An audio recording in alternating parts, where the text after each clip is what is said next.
السيدات والسادة Messieurs, الحضور، chers et distingués, طاب صباحكم bonjour à vous tous وأهلا et vous êtes tous les bienvenus. يتشرف المركز Le centre égyptien a l'honneur de vous accueillir aujourd'hui lors d'une conférence des droits de l'homme, la construction des mondes post-Covid-19. La conférence qui est la première en son genre dans la région. Et le centre égyptien a pris de l'agenda international des droits de l'homme un contexte général de la conférence. Et les séances et les discussions d'aujourd'hui seront centrées sur des axes portant sur l'agenda onusien 2021. Et laissez-nous rappeler de mots déjà mentionnés par le secrétaire général des Nations Unies en avril dernier au début de la crise de la pandémie où il a jeté la lumière sur les impacts à venir de cette crise. Monsieur Guterres a déjà cité que la pandémie de Covid-19 n'est pas un cas urgent dans le domaine de la santé, mais elle est plus grande que cela. C'est une crise économique, une crise sociale et une crise humanitaire qui s'est transformée très rapidement pour devenir une crise des droits de l'homme. Et les droits de l'homme ne peuvent devenir un élément secondaire au moment de crise. Nous affrontons actuellement la plus grande crise internationale et on doit les droits de l'homme doivent être l'axe de notre effort. De même, les droits de l'homme mettent tous les gens dans l'image et encouragent tous les gens à emprunter cette voie. Et il nous appartient à l'avenir de rebâtir le pays et de réaliser le développement durable basé sur les droits de l'homme et le contexte adéquat pour avoir des sociétés plus globales et plus durables, ce qui va renforcer les droits économiques et sociaux de manière à être plus solides au cours d'une longue période. Le message du secrétaire général de l'ONU était clair. Nous sommes dans un seul bateau. Le coronavirus menace le monde entier et les droits de l'homme priment pour toujours. Et d'ici intervient notre conférence d'aujourd'hui qui fait partie des efforts onusiens et internationaux pour la relance des droits de l'homme et pour enrichir le contenu de tels droits. Et la conférence va inclure 3 séances principales. La première séance intitulée « L'objectif est l'homme, les droits de l'homme » dans le contexte de la pandémie. Cette séance sera centrée sur le droit à la santé, la lutte anti-discrimination qui a été découverte par le coronavirus. La deuxième séance sera tenue sous thème « Les problématiques de l'égalité et la relance des efforts du développement durable ». Cette séance sera centrée sur l'absence des droits économiques, sociaux et culturels, et spécialement dans le domaine de l'enseignement et dans le domaine digital. Pour cette raison, on s'intéresse aux efforts négatifs de la pandémie. De même, la séance va centrer sur les éléments des droits de l'homme et le développement durable et la création des mondes favorables post-pandémie.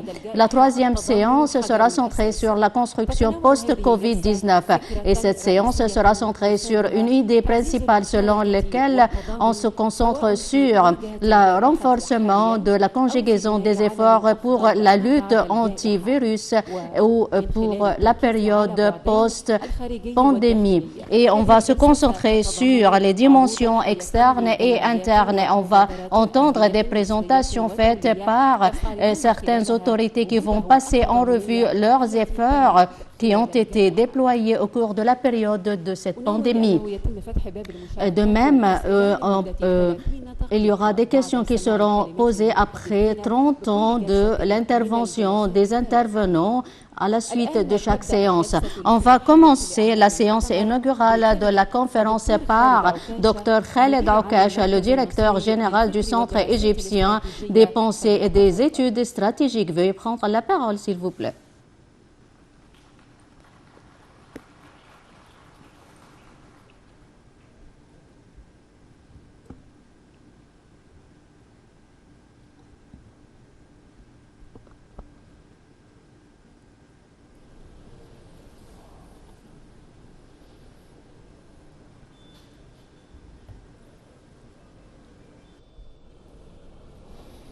Au nom de Dieu clément miséricordieux, bonjour à vous tous, chers et distingués, vous êtes tous les bienvenus.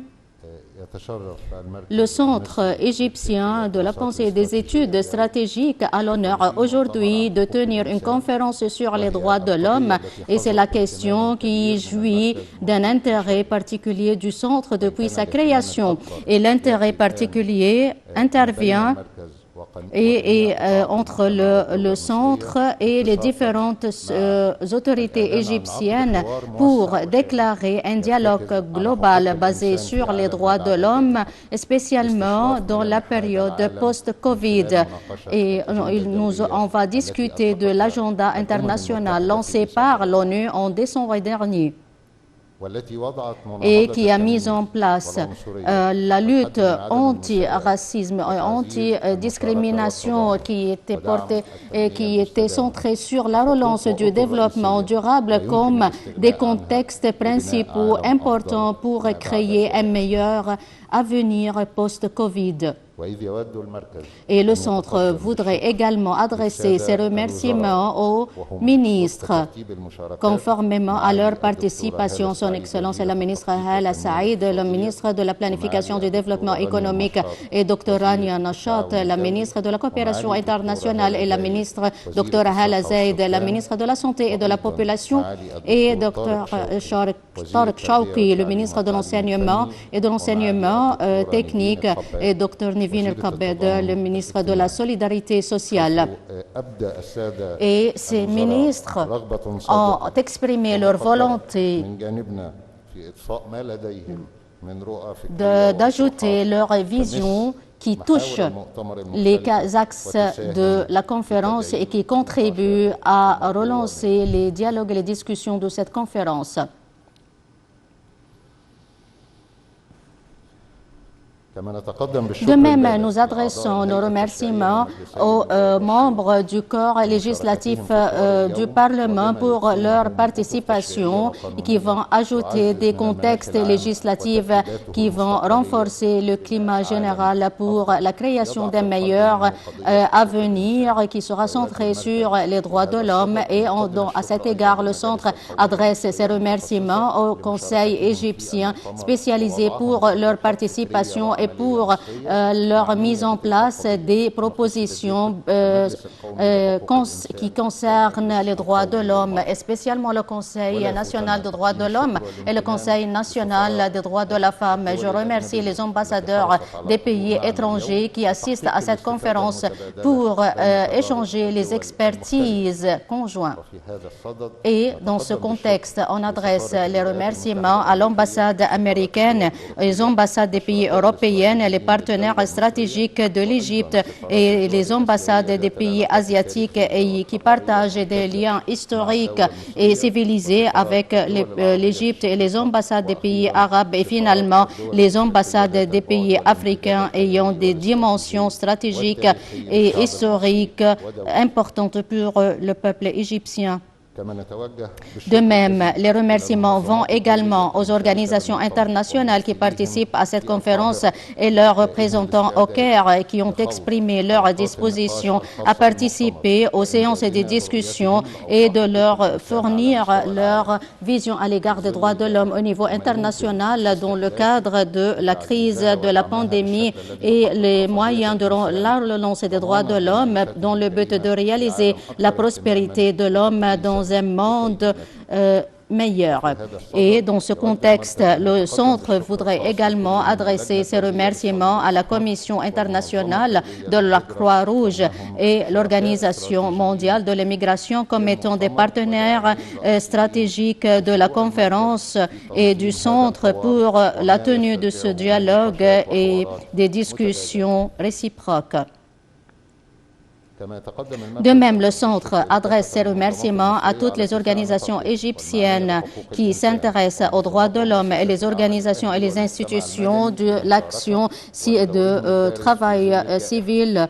Et de même, on adresse les remerciements aux mass médias égyptiens qui nous soutiennent. De même, le Centre salue la participation des représentants des mass médias arabes et étrangers, vu que le Centre s'attache à cette idée et Il est considéré comme le centre des études stratégiques ouvrant le dialogue entre les personnalités officielles et tous ceux qui s'intéressent aux droits de l'homme, dans le but de parvenir à une meilleure image de dialogue qui sera les bases de toutes les propositions contribuant à la relance des droits de l'homme pour créer un monde post-pandémique. Et le concept des droits de l'homme existe tout au long de l'histoire humanitaire dans le but d'enraciner une notion réelle relevant tous les défis affrontés par les êtres humains. Et il y avait des événements qui ont été survenus et qui ont transformé l'histoire de l'homme, qui a poussé l'homme à réfléchir à nouveau à la présence et à chercher de nouvelles ressources dans le but de réaliser les objectifs requis. Et maintenant,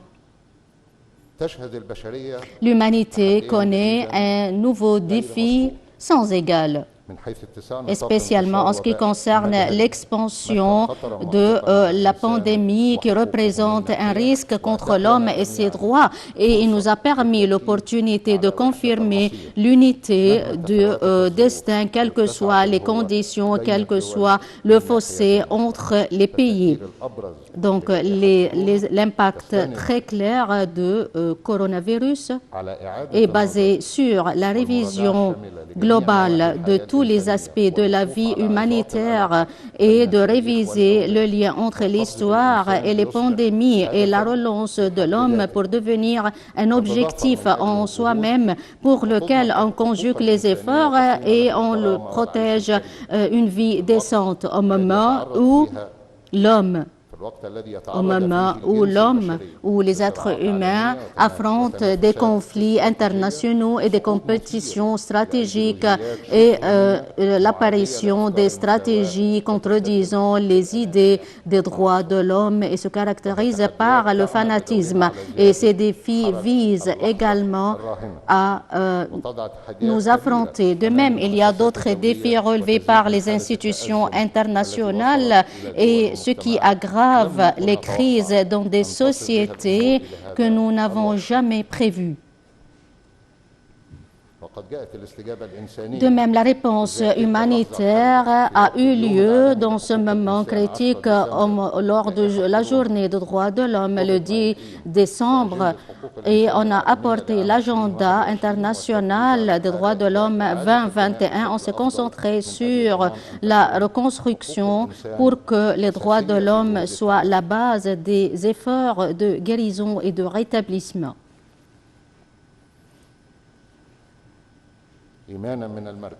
De même, le centre s'intéresse et accorde un intérêt particulier à la présence de tous les partis et d'ouvrir un dialogue pour avancer des propositions qui vont prendre la forme des recherches qui seront très utiles pour l'humanité et de leur fournir les idées objectifs dans le but de relancer le trajet des droits de l'homme. Et on trouve que on va plus atteindre les objectifs requis s'il n'y a plus des opportunités égales au monde entier et si on ne traite pas les erreurs commises par le coronavirus.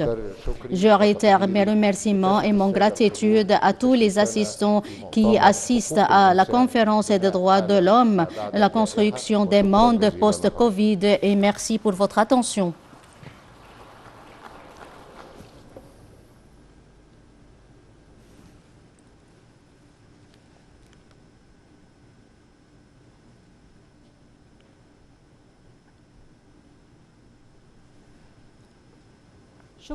Merci pour Dr Khaled Aukash, le directeur général du Centre égyptien de la pensée et des études stratégiques. Maintenant, avec Dr Hala Saïd, le ministre de la Planification et du Développement économique.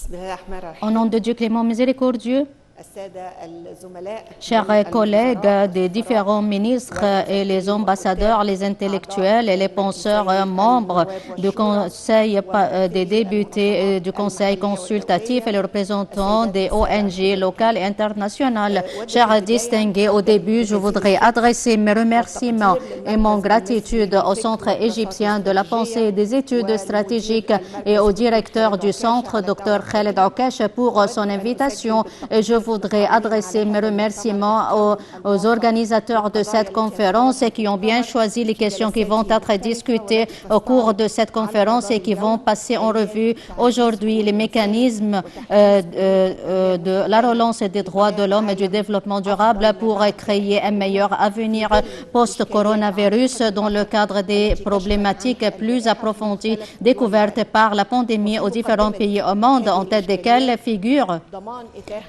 assurer les droits sanitaires, économiques, sociaux et culturels pour les différentes catégories sociales et le traitement et combler le fossé qui s'est aggravé à cause des impacts négatifs de coronavirus.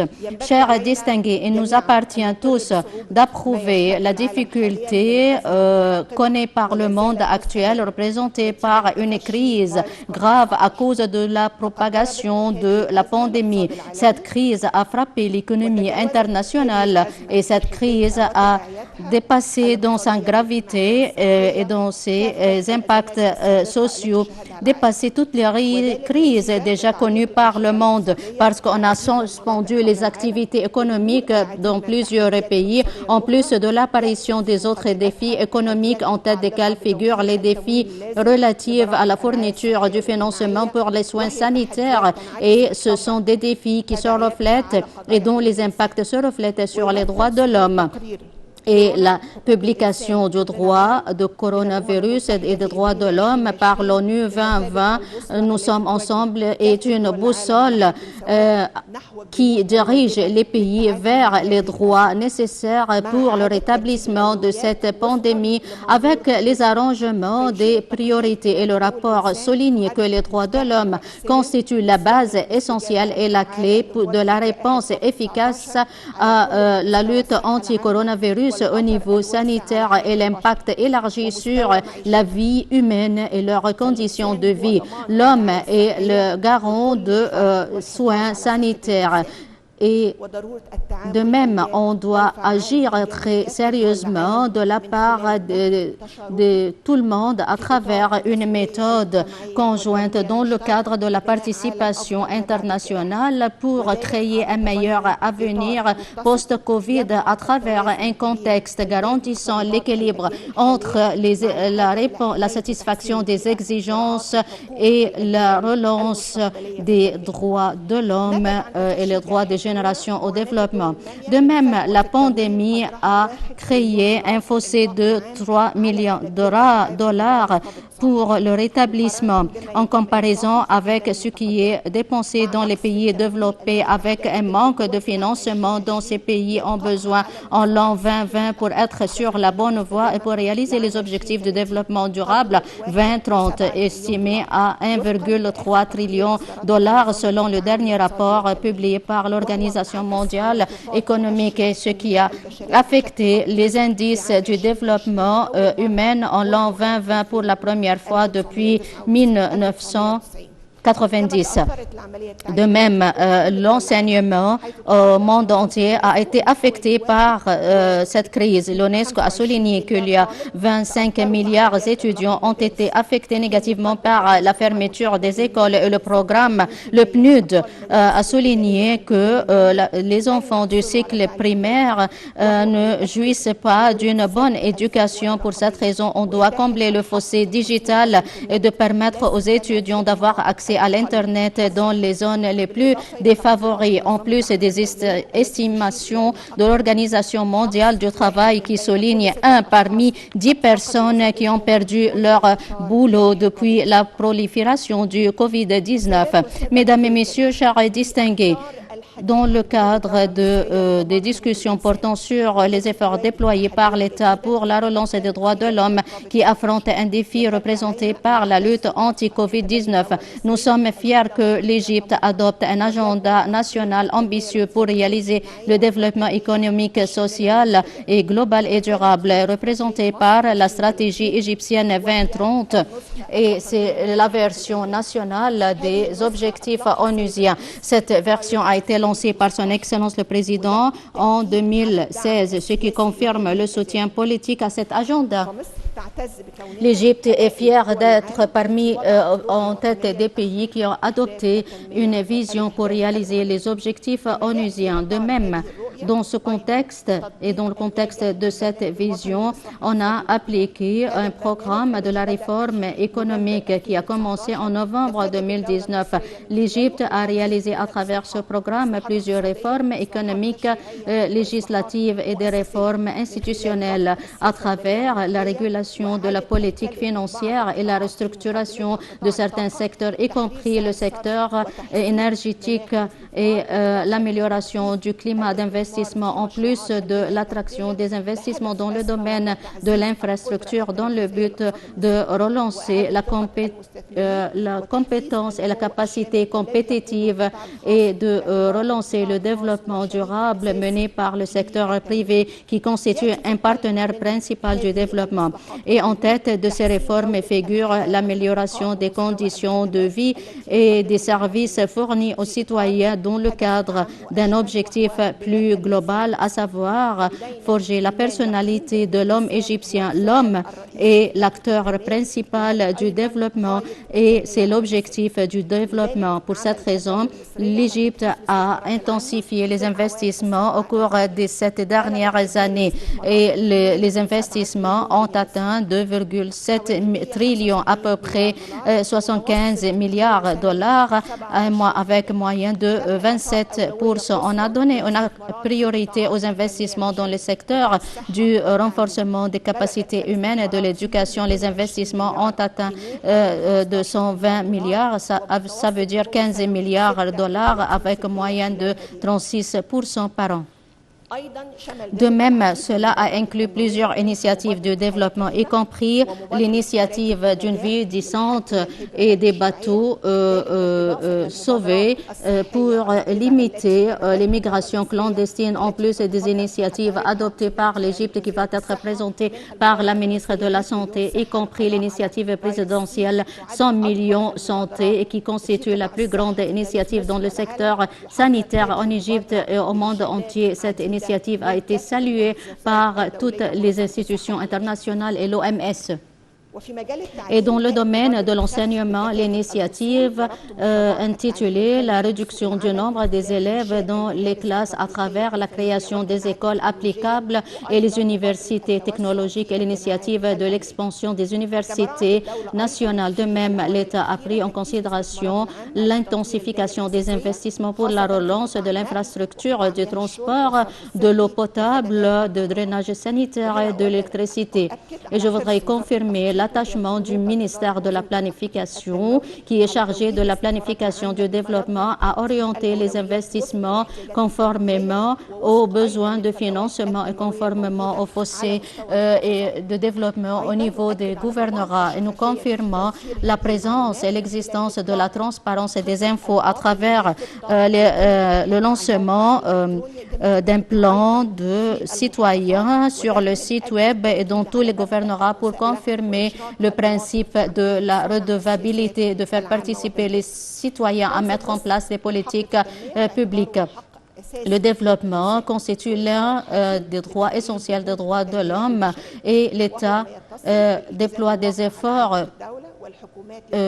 pour entreprendre les mesures nécessaires pour assurer l'égalité des opportunités, spécialement dans le domaine de l'enseignement et de logement et le partage et la distribution équitable des revenus, en plus du rôle clé joué par la femme dans le domaine du développement, selon l'article déclaré par l'Assemblée générale de l'ONU. En parlant de l'égalité des opportunités entre les deux genres, les l'Égypte a adopté la stratégie nationale de l'automatisation de la femme 2030 qui vise à intégrer la femme dans les différentes politiques tout en renforçant son rôle politique, économique et social et tout en s'attachant à assurer l'égalité entre les deux sexes. Pour cette raison, le gouvernement s'intéresse à éliminer l'inégalité entre les deux genres, et spécialement dans les domaines sociaux, l'enseignement, le domaine de travail, en plus de renforcement des droits, des lois de la maternité. De même, en coopération avec le Conseil national de la femme, on a publié ce manuel qui vise à accroître la participation de la femme à la croissance économique dans le cadre de la stratégie de la femme 2030. De même, on a orienté les autorités gouvernementales pour réaliser les programmes visant à réaliser la vision étatique dans le domaine des soins sociaux et dans le domaine des soins accordés aux femmes et aux enfants qui prennent en considération les dimensions sociales dans le plan du développement durable et permettre aux femmes de participer au programme du développement durable.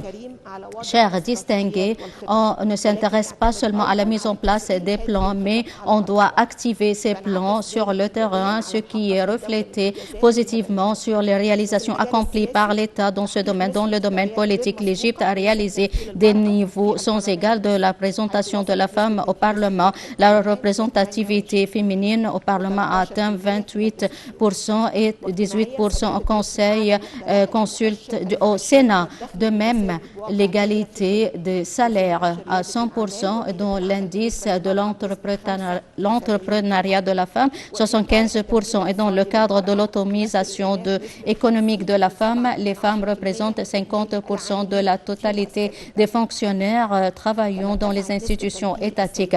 De même, la représentativité de la femme dans les conseils d'administration de la bourse a atteint 16%. C'est la même chose dans les secteurs d'affaires pour atteindre 8,7%. On constate que cela est insuffisant. Pour cette raison, nous œuvrons selon les directives de notre président. Nous coopérons avec le Conseil national de la femme pour intensifier la participation de la femme au programme de la formation pour qu'elle puisse accéder aux postes clés et aux postes de la prise de décision. De même, l'autorité générale du contrôle a décidé de créer des unions relevant des institutions non bancaires qui doit inclure un élément féminin. De même, la Banque centrale déploie des efforts pour renforcer l'inclusion financière et il y a 2 millions de femmes qui jouissent de l'usage de la téléphonie portable. Et de même, Mesdames et Messieurs, chers distingués, en dépit de tous ces efforts déployés et de leurs impacts positifs, mais nous constatons qu'il y a d'autres défis à relever qui exigent davantage de travail, spécialement avec la prolifération de la pandémie qui a imposé des défis économiques, sanitaires sans égal pour toutes les catégories sociales. Et pour le relèvement de ces défis, il y avait des étapes prises dans le domaine de la réforme économique et sociale en Égypte et dans les réseaux de la protection sociale. Et les indices économiques et sociaux ont connu un essor en l'an 2019 et avant la crise de COVID-19, comme la croissance économique de 5,6%, la réduction du chômage pour être moins de 8%. Et en plus de la restitution des réserves ou le rétablissement des réserves monétaires qui peut couvrir 3 mois, en plus des autres indices positifs qui ont réalisé un point tournant dans le domaine du développement durable et de la protection sociale. Mais la crise de Covid-19 a affecté ces indices, mais les efforts de la réforme et la diversité économique a permis à l'économie d'être plus flexible et d'être plus capable à assimiler plusieurs chocs économiques. Et l'Égypte figure parmi certains nombres des pays qui a réalisé 2% de l'exercice financier de la deuxième moitié de cette année et 5,4% l'année prochaine. Les indices positifs représentent des points très importants à travers lesquels nous touchons les fruits du développement durable et les efforts déployés par l'Égypte dernièrement pour renforcer les droits économiques et sociaux, la réduction du taux de la pauvreté pour la première fois depuis 20 ans, depuis 1999. Les taux de la pauvreté sont réduits dans les zones urbaines et rurales et l'accroissement des taux de l'emploi et la réduction du chômage dans le deuxième trimestre de 2020. Quand on parle de l'économie réelle sur le terrain, on se concentre sur 3 axes principaux. Les axes de développement économique positif, la baisse du taux de chômage, cela signifie que les investissements adoptés par l'Égypte ont pu croître le taux de l'emploi et la réduction du chômage, et cela signifie l'amélioration des services fournis aux citoyens. Quand on parle de l'amélioration des indices, nous voulons dire que c'est une économie réelle ressentie par le citoyen et non pas l'économie exprimée par les chiffres et les indices. De même, dans le cadre des politiques adoptées par le gouvernement pour la lutte anti-Covid, dans le but de réaliser l'équilibre entre la préservation de la santé de l'homme et la préservation de ses droits fondamentaux. Et en réalité, ce n'était pas un défi facile. Nous avons pris des mesures pour la préservation de la santé de l'homme, nous avons pris des mesures préventives et tout en continuant la relance économique, c'était un défi difficile, mais grâce à Dieu, l'Égypte a pu relever ce défi avec réussite.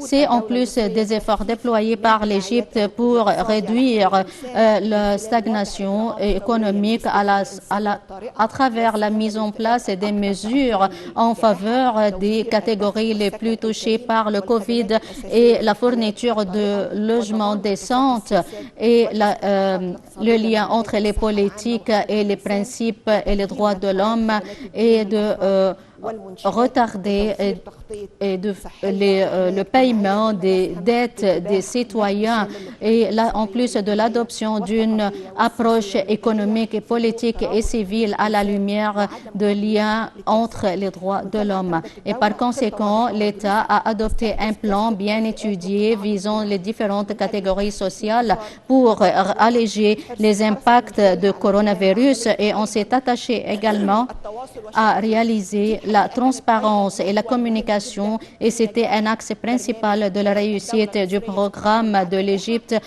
dans le cadre de la lutte anti-virus et à travers les conférences de presse tenues par le Premier ministre avec les différents ministres pour mettre les citoyens au courant de tous les défis et de toutes les nouveautés et de toutes les mesures adoptées par l'Égypte dans tous les domaines.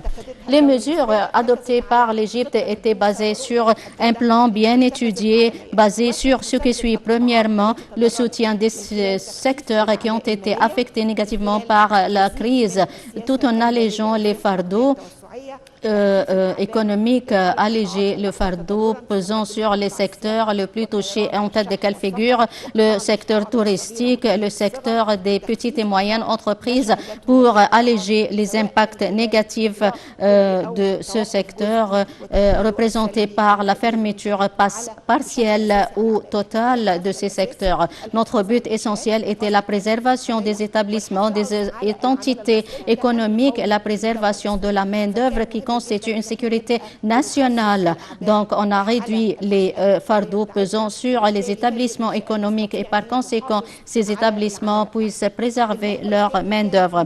Le deuxième axe, la relance de l'économie égyptienne à travers l'accroissement des salaires et des investissements. Il y a plusieurs pays au cours de cette crise n'ont pas élevé les salaires, mais il y avait des pays qui ont adopté des mesures de récession. Mais on a accru les salaires, les pensions et les investissements dans les secteurs flexibles qui jouissent considérablement de flexibilité, comme le secteur sanitaire, d'enseignement agricole, de télécommunications, qui jouissent de plusieurs avantages qui se sont manifestés par la crise. Et tout cela a eu lieu à travers les communications et les réunions virtuelles.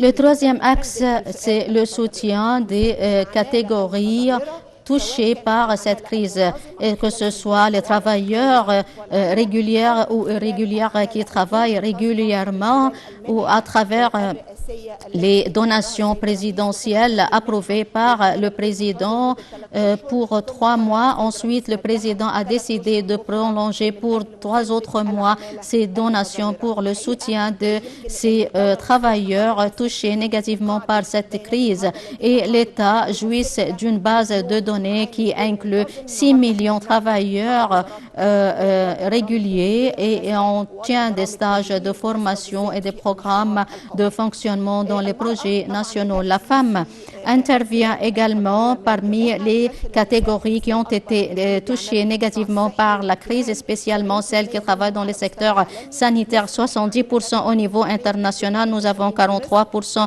des médecins et 92% de l'équipe d'infirmières dans le secteur sanitaire qui sont le plus touchés par cette maladie. De même, la femme assume la responsabilité des tâches ménagères sans contrepartie.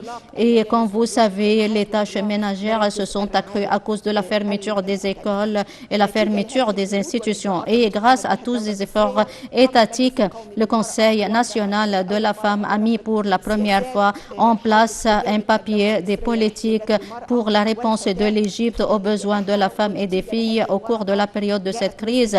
Et l'Égypte a occupé la première place selon le rapport unusien sur les mesures adoptées par l'État pour le soutien de la femme au cours de la période de la pandémie. De même, l'Assemblée générale de l'ONU a adopté pour la première fois une décision égyptienne pour la relance des droits de l'homme en réponse à tous les besoins de la femme. Et l'Égypte a dirigé une action internationale pour préserver les droits de l'homme au cours de la période de la crise.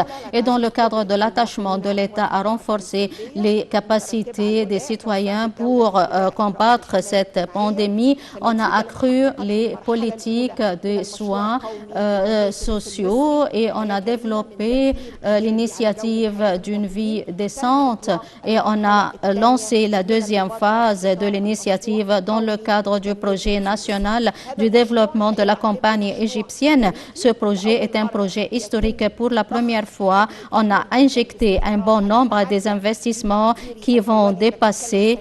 Nous parlons des estimations préliminaires de 100 milliards de livres. Il va dépasser 600 milliards de livres égyptiens qui va viser la moitié de la population égyptienne, en plus de la transformation des zones rurales en des zones urbaines durables. Et l'Égypte vise à renforcer les objectifs du développement durable au niveau régional. Et à travers ce programme, il va réaliser un développement équilibré qui est la base essentielle des objectifs de développement durable et de la vision égyptienne 2030.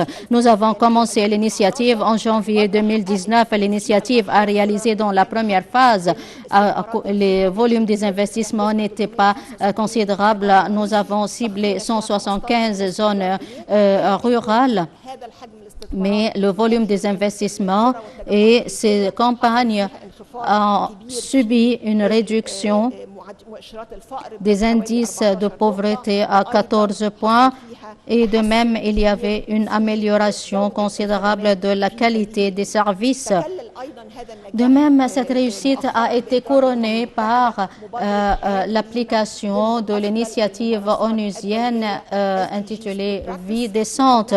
Et donc, c'est parce que c'est une initiative précise, réalisable, qui a un calendrier et qui est basé sur les objectifs de développement onusien. De même, l'initiative Vie décente ou Haya Karim qui vise à réaliser une vie décente et qui jouisse des avantages proportionnels et des avantages compétitifs au niveau des gouvernorats. Et nous travaillons sur ce point en se basant sur les indicateurs compétitifs qui vont être lancés avant la fin de cette année en coopération avec le ministère de la Planification. Chers distingués, en conclusion, je voudrais confirmer que les efforts étatiques interviennent dans le cadre du relèvement des défis résultant de la lutte anti-Covid. Il nous reste des défis à relever.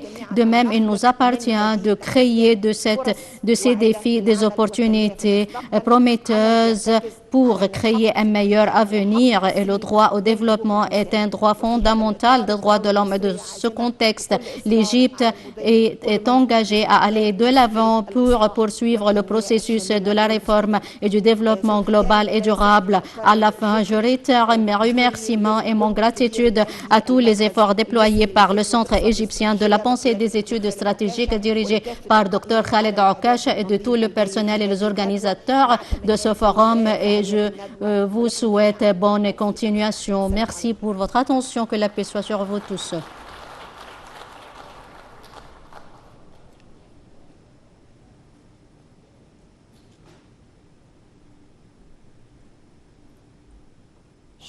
Merci pour Dr Hala Saïd, la ministre de la Planification et du Développement économique. Et maintenant, Dr Rania Nashat, la ministre de la Coopération internationale.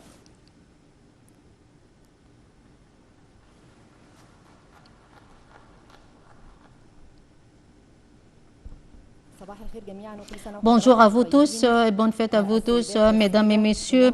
J'ai l'honneur et le plaisir de participer à cet événement très important, la première en son genre et qui inclut plusieurs partenaires et plusieurs acteurs pour discuter des questions très importantes en faveur de notre peuple parce que nous sommes considérés comme des décideurs, une partie intégrante d'une seule patrie. L'année 2020 était une année exceptionnelle où le monde a connu des défis à cause de la pandémie du coronavirus qui a dépassé les frontières géographiques et qui ont eu des impacts négatifs, non pas seulement sur le niveau de santé, mais sur le niveau économique et social.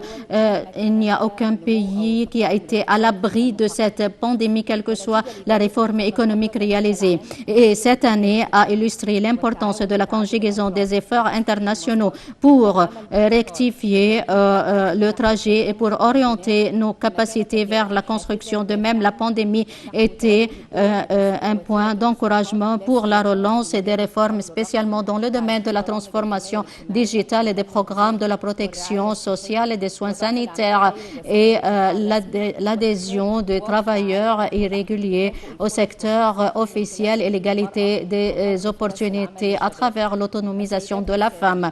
Mesdames et messieurs, laissez-moi citer une phrase déjà mentionnée par son Excellence le Président Abdel Fattah el-Sisi devant le 75e session de l'Assemblée générale de l'ONU et qui était basée sur la réalisation du développement.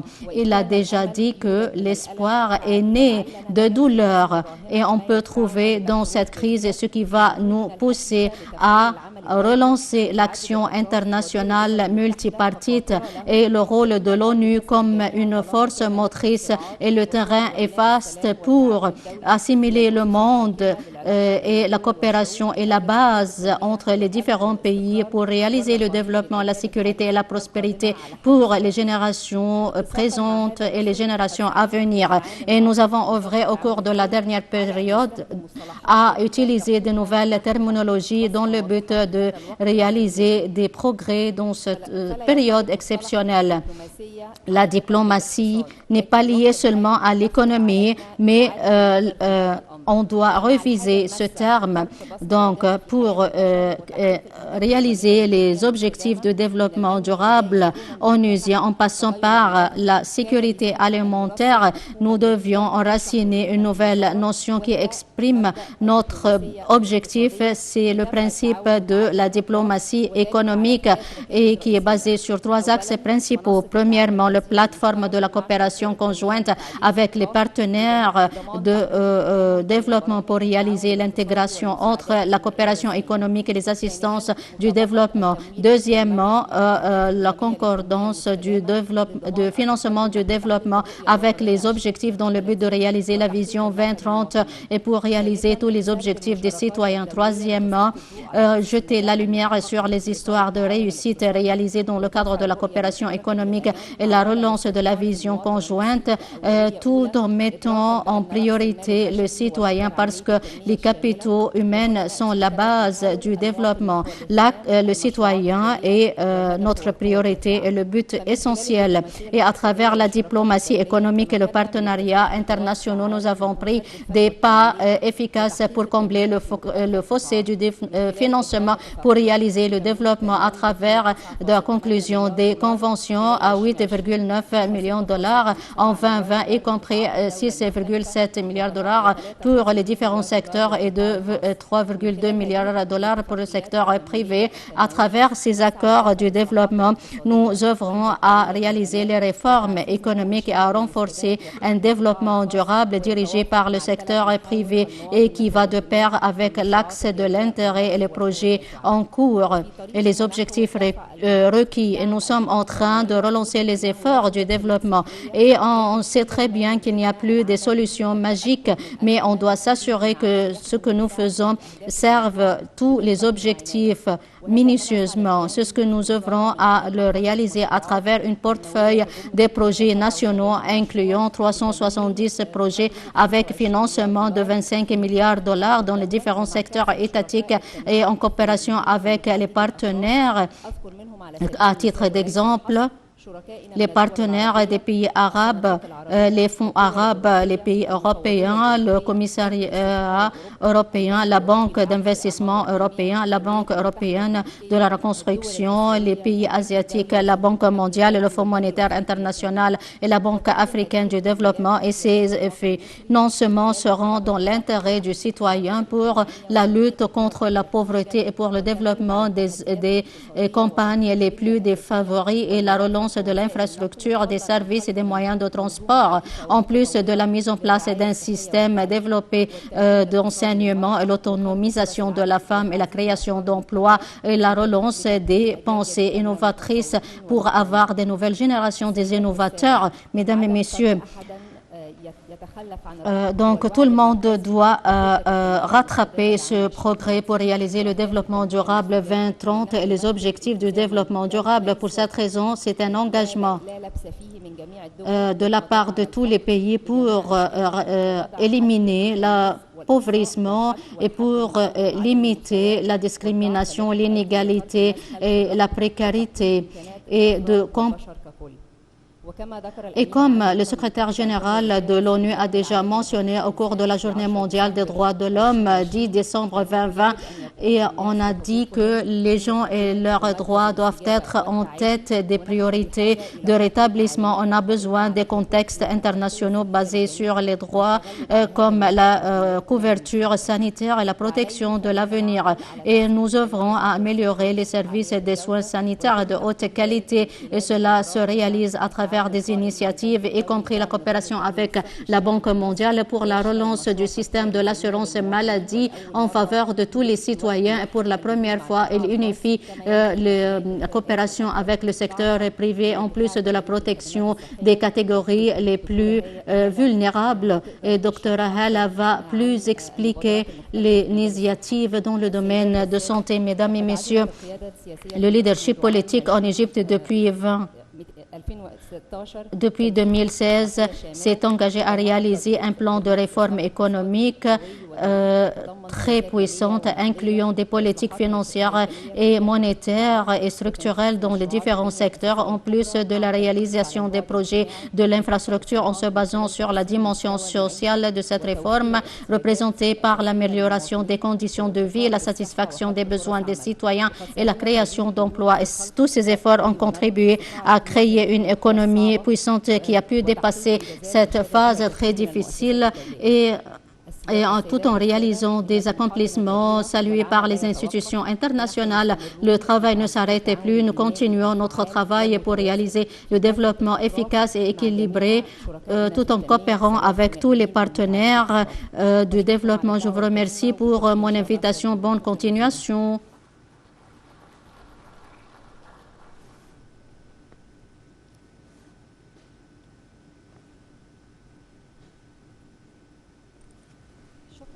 Merci pour Dr Rania Nashat.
On entend son Excellence l'ambassadeur Ala Roujdi, l'adjoint du ministre des Affaires étrangères pour la sécurité nationale chargé d'affaires du secrétariat général du Comité suprême des droits de l'homme.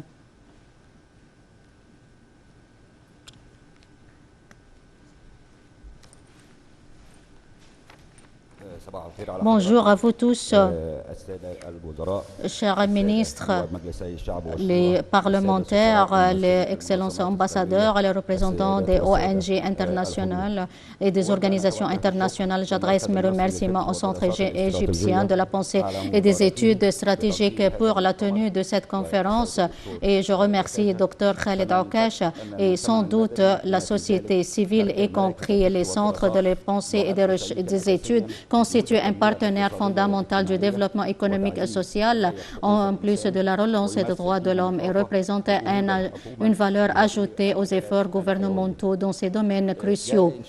On a créé le Conseil suprême des droits de l'homme conformément à la décision du Premier ministre en l'an 2018 pour représenter un point tournant dans la vision étatique à l'égard du traitement des dossiers de droits de l'homme. Et si ce comité était le point de départ du travail national dans ce domaine. Et le point de départ pour l'Égypte et ce qui concerne les droits de l'homme était une vase nationale basée sur l'engagement et la responsabilité à l'égard du citoyen égyptien. Et cela constitue une exécution pratique des droits de l'homme stipulée par les législations nationales égyptiennes. Mais on a créé le comité suprême présidé par le ministre des Affaires étrangères à couronner tous les efforts sérieux réalisés au cours des dernières années et constitue un point tournant vers la réalisation davantage de progrès. Il est sûr que le renforcement des droits de l'homme est un processus accumulé et continu. Et de même, cela vise à renforcer les droits et les libertés principales à travers la coordination et le développement de tous les efforts nationaux à la lumière de la présence d'un leadership politique qui s'intéresse à toutes les questions des citoyens dans tous les domaines. Le comité suprême s'intéresse à adopter une approche systématique pour préserver les droits et les libertés politiques, sociaux et culturels stipulés par la Constitution et les législations nationales et les conventions internationales auxquelles a adhéré l'Égypte. Et pour réaliser cette vision, on a fait une auto-évaluation de niveau de tous ces droits et de toutes ces libertés, y compris passer en revue et le relèvement des défis et les bonnes pratiques et la collecte des données et des indicateurs et l'analyse de leurs impacts et la mise en place des propositions et des amendements législatifs pour renforcer les droits de l'homme sur le terrain.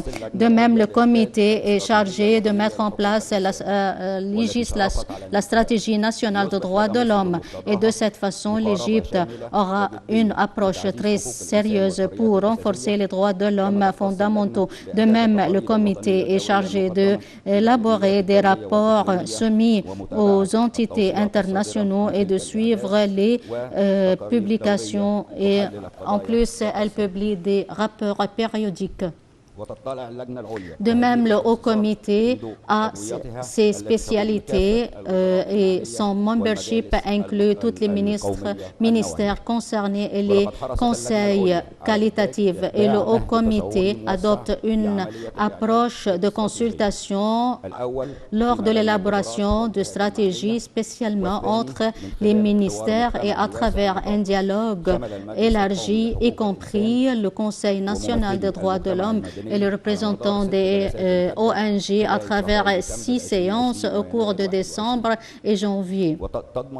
Et de même, il y a des participants des différents gouvernorats, y compris des représentants des syndicats ouvriers et des ONG qui s'intéressent aux droits de l'homme, au développement et le centre des études et les unions régionales et qualitatives. Et le comité a formé une autorité consultative incluant des personnalités publiques et des spécialistes dans le domaine juridique et des politiques publiques et de planification stratégique pour exploiter et pour profiter de leur expertise dans ce domaine.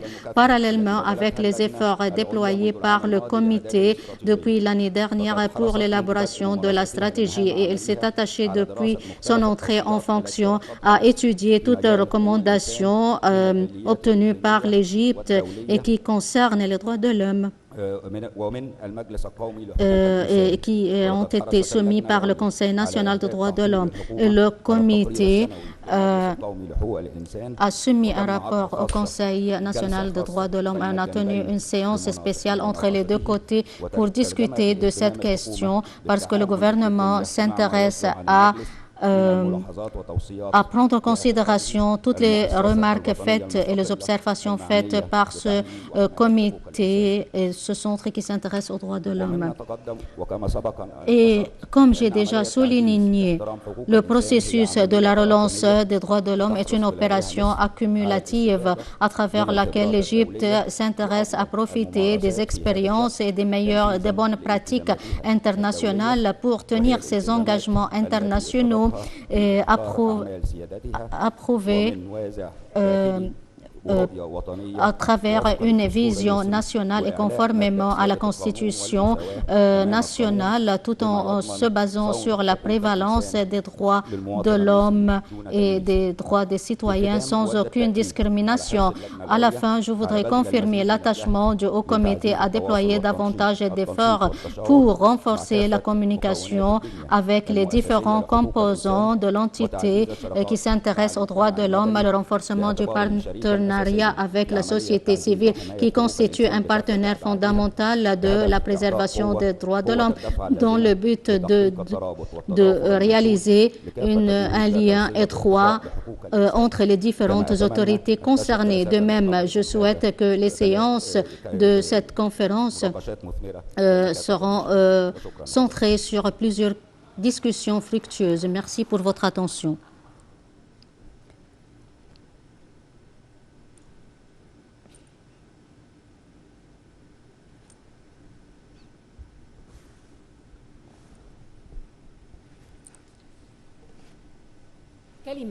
Maintenant, le Conseil national des droits de l'homme qui sera présenté par Dr Yasser Abdelaziz, membre du Conseil national des droits de l'homme et le représentant du Conseil.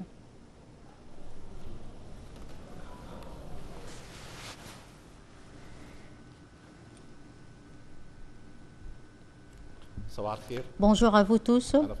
En réalité, je vais commencer par adresser mes remerciements au Centre égyptien de la pensée et des études stratégiques parce qu'en réalité, il présente à travers cette conférence la première réponse intellectuelle élargie à la question de COVID-19 et les droits de l'homme.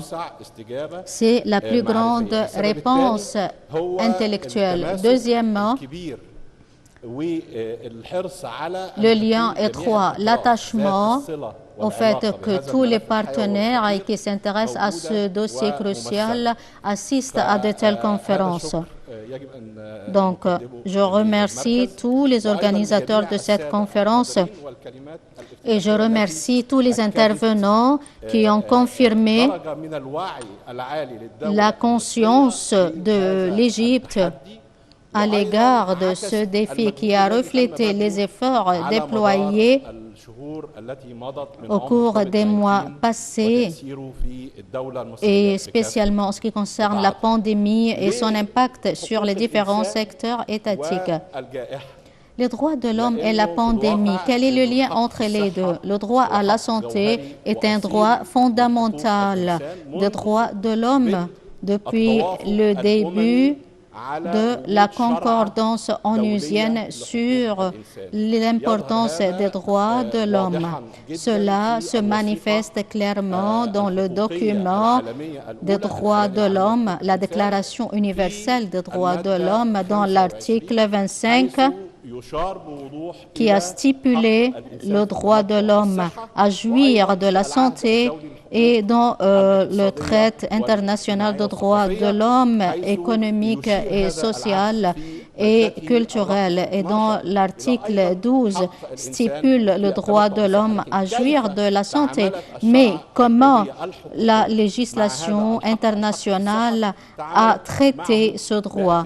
Et il a traité ce droit comme étant l'État doit assumer la responsabilité de fournir aux citoyens les différentes méthodes de la jouissance davantage de la santé. Donc, c'est en ce qui concerne le droit de l'homme à la santé. Mais peut-être cela a causé une polémique parce que la jouissance du maximum de la santé est un peu difficile. Mais si l'État échoue pour des raisons économiques à tenir ses engagements pour parvenir à ce niveau, c'était la problématique essentielle. Certains ont confirmé qu'il y avait un développement du traitement des droits de l'homme à la santé Et on a pensé à bâtir le monde, et la communauté internationale doit assumer la responsabilité d'assister les pays qui manquent de capacité pour fournir le niveau nécessaire de la santé, spécialement quand cela est lié à une pandémie internationale. Il s'est avéré qu'il y a deux responsabilités principales.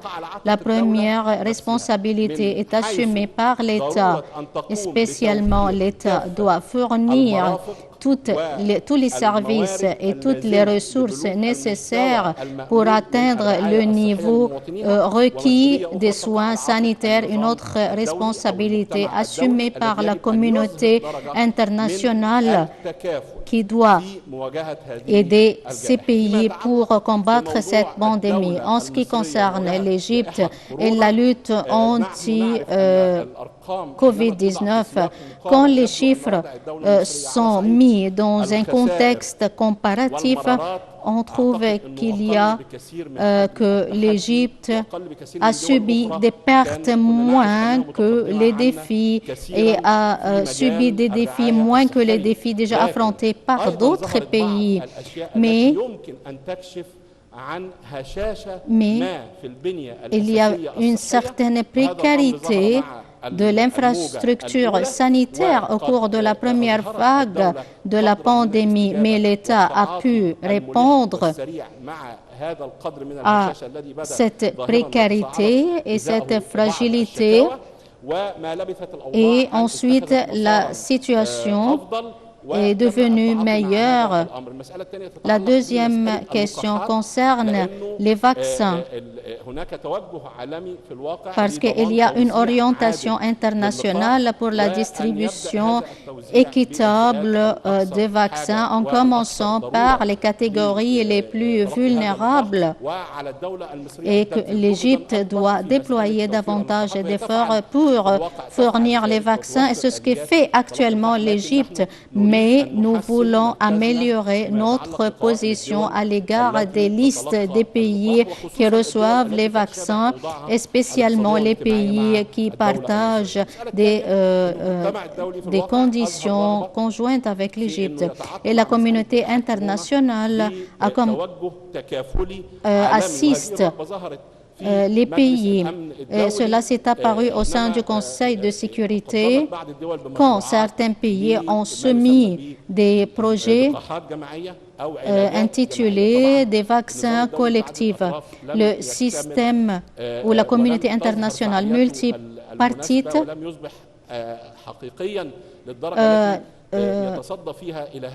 assiste ces pays. Donc, nous incitons la communauté internationale à coopérer avec nous à travers les mécanismes internationaux pour fournir le traitement et pour fournir la vaccination nécessaire. Et ces mécanismes doivent être équitables au niveau international.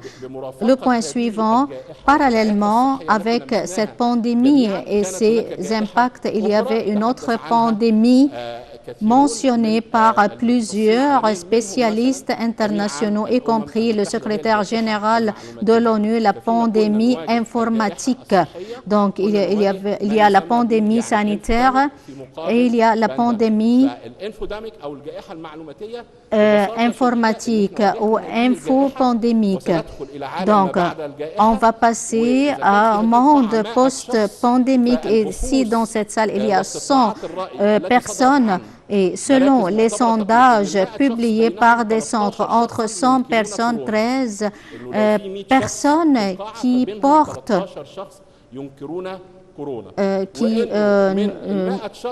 le coronavirus, et 50% ont confirmé qui ont eu des fausses informations sur le coronavirus.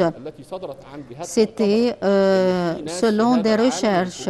Il y a des personnes qui nient l'existence de ce virus et d'autres qui disent et qui ont eu des fausses informations sur le coronavirus. Donc, pour cette raison, il y a une suspicion à l'égard du vaccin. Et la ministre de la Santé peut nous informer, est-ce qu'elle a ressenti ces cas ou pas. Il y a d'autres qui doutent de la validité de ces vaccins et il y a des fausses informations qui ont été circulées et qui poussent les gens à douter de la validité de ce vaccin. Voilà, ce sont les défis relevés par le monde et par l'Égypte dans ce domaine. Le Conseil national des droits de l'homme était très prudent à l'égard de cette question. Il a déployé des efforts dans son contexte législatif et il a travaillé sur 3 domaines. C'était un domaine d'information à travers la tenue des ateliers pour combattre les fausses informations diffusées au niveau social. Et ils ont combattu la suspicion à travers les multimédias.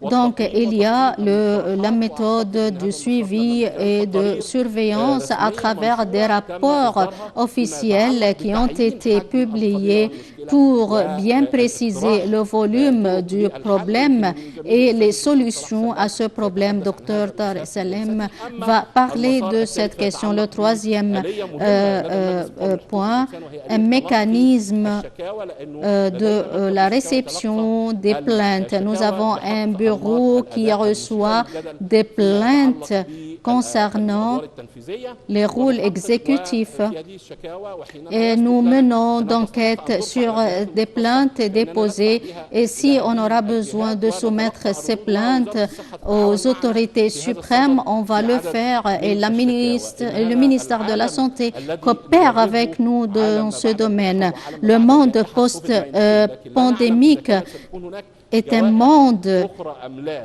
très important pour nous. Et ce virus nous a menacés et il a menacé notre style de vie.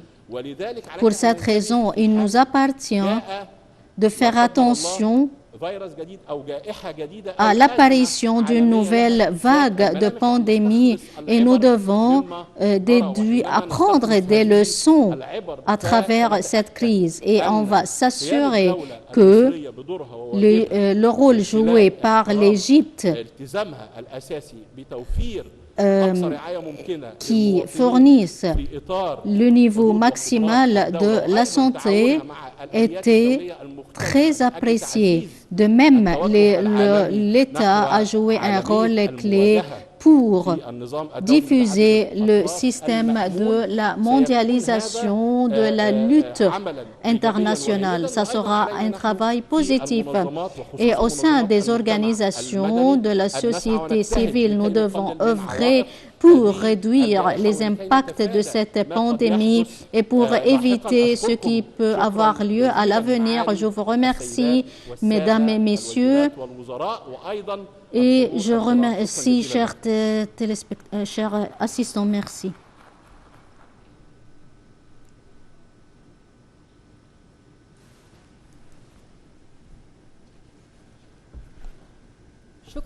Merci pour Dr Yasser Abdelaziz, membre du Conseil national des droits de l'homme et représentant du Conseil à la conférence. Et maintenant, avec une vidéo inaugurale des séances de conférence, ensuite, on va commencer la première séance de la conférence. Donc, restez à vos places, s'il vous plaît.